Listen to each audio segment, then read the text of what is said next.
Hello everyone, first time మన channel చూస్తుంటే subscribe చేసుకొని పక్కనే బెల్ ఐకాన్ యాక్టివేట్ చేసుకోవడం మర్చిపోదు. వీడియోలోకి వెళ్ళినట్లయితే ధీరజ్ ప్రేమని ఇంటికి తీసుకురావడంతో ప్రేమకేమీ కాకుండా సేఫ్గా ఇంటికి వచ్చినందుకు ఇరు కుటుంబాలు కూడా చాలా హ్యాపీగా ఫీల్ అవుతారు. అప్పుడే వేదవతి ప్రేమ దగ్గరకు వచ్చి, ఏంటమ్మా ఇది, ఎక్కడికి వెళ్ళిపోయావు, అసలు ఎవరికి ఒక్క మాట కూడా చెప్పకుండా వెళ్ళిపోయావు, ఎవరికి చెప్పకపోయినా కనీసం నీ భర్తకైనా చెప్పాలి కదా, నువ్వు కనిపించకపోవడంతో ఇంట్లో అంతా ఎంత కంగారు పడ్డామో తెలుసా, ఎందుకు ఇలా చేశావు, నిన్న జరిగినవన్నీ మనసులో పెట్టుకొని ఎటు వెళ్ళిపోయావు, ఏంటిదంతా అంటూ చాలా బాధపడుతూ అడుగుతూ ఉంటుంది.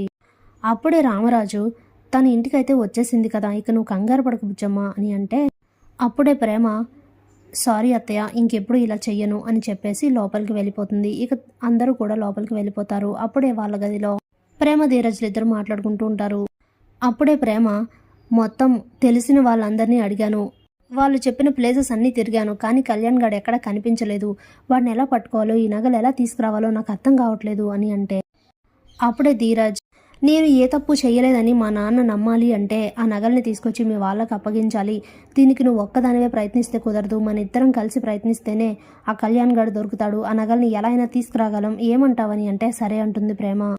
ఇక వెంటనే ప్రేమ ధీరజ్లు ఇద్దరు ప్రయత్నాలు మొదలు పెడతారు. ఇక అప్పుడే ఇంటి నుండి బయటకు వెళ్ళి ప్రేమ పేరు పైన ఒక సిమ్ కార్డ్ తీసుకొని దాన్ని తన మెయిల్కి లింక్ చేసి అందులో ఉన్న కళ్యాణ్ కాంటాక్ట్ తీసి తన ఫ్రెండ్కి పంపించి, ఈ నెంబర్ ఇప్పుడు ఎక్కడ వర్క్ చేస్తుందో తెలుసుకో అని చెప్పి తిరిగి ప్రేమను తీసుకొని ఇంటికి వస్తాడు.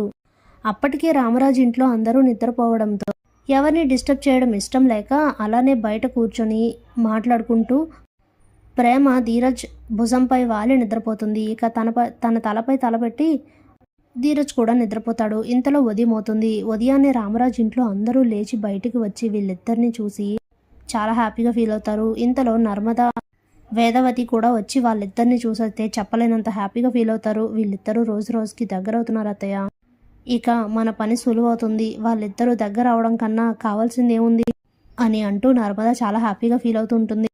ఇంతలో అందరూ బయటికి రావడంతో ఆ శబ్దాలకి ప్రేమ ధీరజ్లు ఇద్దరు నిద్రలేస్తారు. అప్పుడే ప్రేమ తన మనసులో, ఏంటి నేను వీడి భుజంపై తలవాల్చి పడుకున్నానా, అసలు వీడిని చూస్తుంటేనే నాకు ఒళ్ళంతా జర్లి పాకినట్టుంటుంది, నేనేంటి వీడి భుజంపై తలవాల్చి పడుకున్నాను అని ఆలోచిస్తూ ఇక వెంటనే లోపలికి వెళ్ళిపోతుంది చిరాగ్గా. ఇక అక్కడి నుండి అందరూ లోపలికి వెళ్ళిపోవడంతో అప్పుడే నర్మదా వేదవతి ధీరజ్ దగ్గరకు వచ్చి, అసలు ఏంట్రా ఇదంతా, ఆ నగలు నువ్వు తీసుకోవడం ఏంటి, నీకు సంబంధం లేదు కదా, అసలు ఆ నగలు ఏమయ్యాయి, అసలు ఏం జరిగిందో చెప్పు అని వేదవతి అడిగితే, ఆ రోజు కళ్యాణ్ గాడు ప్రేమతో పాటు తన నగల్ని కూడా తీసుకొని వచ్చాడమ్మా, కానీ ఆ నగల్ని తెచ్చినట్టు ప్రేమకు కూడా తెలీదు, వాడు ఆ నగలతో సహా పారిపోయాడు అనేసరికి చాలా కంగారు పడతారు ఇద్దరు. అయ్యయ్యో మరి ఇప్పుడు ఎలా అని అడిగితే, నువ్వేం కంగారు పడకమ్మా, ఎలా అయినా సరే కళ్యాణ్ గారిని పట్టుకొని ఆ నగల్ని తిరిగి తీసుకురావాలని నేను ప్రేమ అనుకుంటున్నాం, దీనికోసం మా ఇద్దరం కలిసి వెతుకుతాం, అప్పుడు ఖచ్చితంగా కళ్యాణ్ గారు దొరుకుతాడు, నువ్వేం కంగారు పడద్దు అని చెప్పి అక్కడి నుంచి వెళ్ళిపోతాడు ధీరజ్.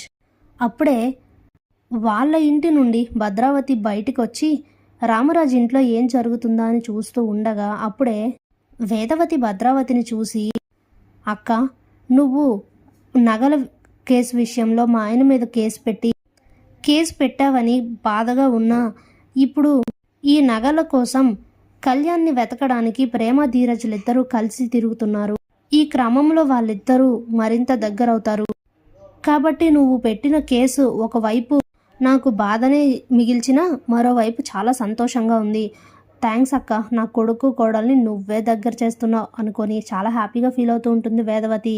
Thanks for watching.